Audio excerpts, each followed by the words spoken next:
Hi, welcome back to Elite Literary Book Group. I'm Rachel Beck, and today I'm going to keep going with To Kill a Mockingbird 6 and 7.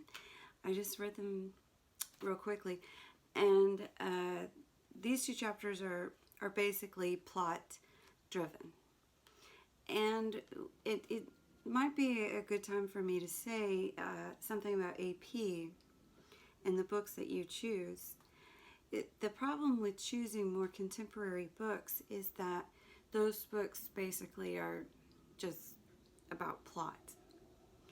And you are not supposed to write about plot. You're supposed to write an analysis.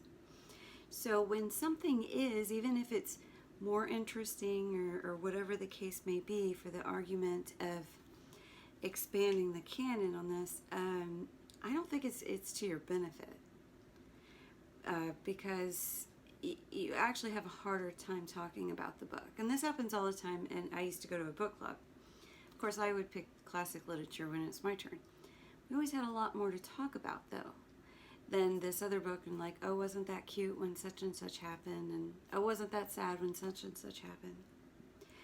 But was there any real question of social justice, of tribal behavior, of the pains of being a parent and growing up, and the psychological issues that come up with characters sometimes are not as strong, so keep that in mind if you take AP in your 12th grade, that you want to have some classics under your belt, because it will strengthen your argument.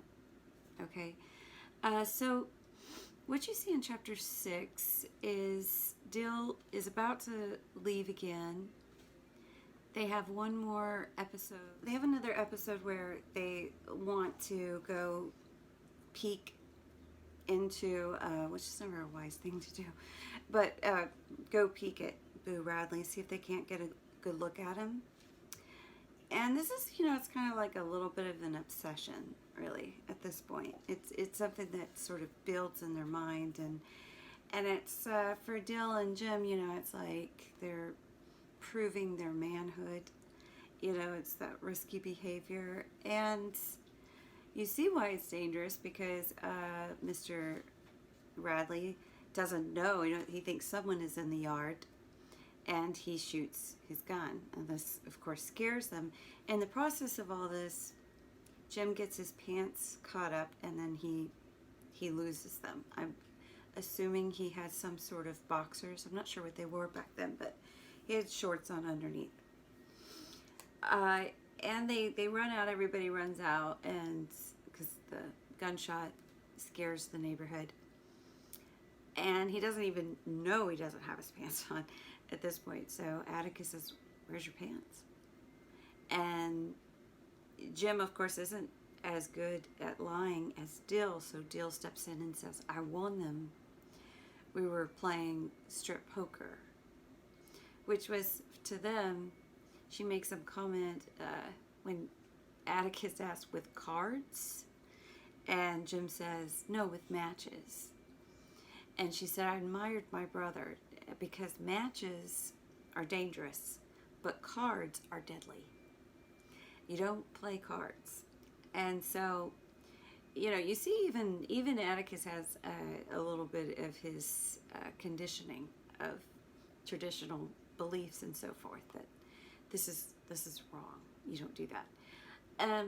Not that you should gamble, but there's, we know that there's really no harm in children playing cards. Play cards with them all the time.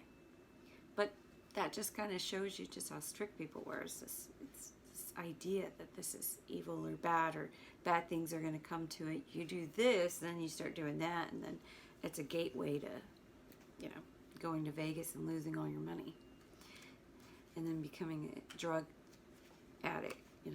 Just one thing after another. It's just not good. So anyways, that's kind of the mentality, and that's really all that happens. But the purpose of it is that when he goes back to get his pants, somebody stitched them up and folded them nicely over the fence so he could get them. And now Jim's really convinced that Boo is definitely watching them, but sort of not in a creepy way. My students back when I would teach, sometimes they would say, he's a creeper. And I would say, no, he's not a creeper. I mean nowadays we would kind of look at it that way, but this was pretty innocent, and he just wants to interact with them. Jim starts to change a little bit. She says in the next chapter that he started getting moody again. And when Jim starts getting moody, he has a lot on his mind. He's trying to figure out something. And I think what's happening with Jim is he's really starting to feel sorry for Boo. In chapter 7, Maudie's house catches fire, and while they were watching the fire and I guess half asleep, Boo comes out and puts a blanket over Scout, and she doesn't notice it. They don't figure it out until after Atticus says, "Where'd you get that blanket?" And she realizes he's that close to me. If I had turned around, I would have saw him. And she's still at the age where that's kind of freaking her out. But Jim's thinking, this is a nice person. This is a good person. And here he is locked away. And later on, we're getting closer to what is going to happen with the court case. And Jim's going to be very concerned about this. He has a keen sense already of justice and injustice. And so he already has said he wants to be a lawyer. He's becoming Atticus in a way. In one way, he tells Scout, and I just noticed this, even though I've read this book 100 times, it ain't time to worry yet. It's not time to worry yet, is something Atticus always says. And you know what? It actually works when you say that to your children or somebody when they start to become anxious about something, and you say, well, it's not time to worry yet. And the amazing thing is that time may never come. And so I think it's a very clever way of just saying, let's just wait for just a little bit longer before we get upset and worked up about it. And the interesting thing about the fire, this is Maudie's house, and I've told you she's not the neighbor's favorite person. And yet the men of the neighborhood, even the older ones like Mr. Avery, are in the house while it's on fire and trying to save the furniture for her. She's already out. She's okay. But you see the community, and I think she does this because people look so bad in this town once you get to the trial. And in many ways they are. But no villain is completely villainous, and no hero is truly heroic. There are things that people do that make us go, what in the world is wrong with you? And yet there are times when, like when we've had our own disasters with the floods in Houston where I live, or imagine anywhere else, the natural instinct, the natural thing that people do is they want to support each other. They really do want to. And sometimes I think that's missed in all the egoic identities with politics. But when it really comes down to it, I think that's people's innate ability to just feel compassion when they see it, when they actually understand what's going on. That's when the better part of themselves show up. And then so you see this little and it's a bad thing, but it's also kind of a reprieve, because for a minute you see the good. And I think Harper Lee definitely wants to do that because she's fair. She's a fair person. So even Miss Stephanie, who's the town gossip, is now letting Miss Maudie stay at her house. And, you know, they don't like each other that much. But that's how it is. That's the way it is. And that's a good thing. That's a nice thing. I grew up in small towns when I was younger. And, you know, I noticed when we lost power for a few weeks that for the first time, everybody was coming out of their house. And we had a generator because I had a student whose father had a generator. Came all the way to give it to us. And I was able to do laundry, and I was doing the neighbors, people I didn't know. I was doing all sorts of people's laundry, handling their dirty underwear. And, but there were other people who were cooking, you know, and it just, you know, for a while it was like, oh, so this is how you survive. This is what we do.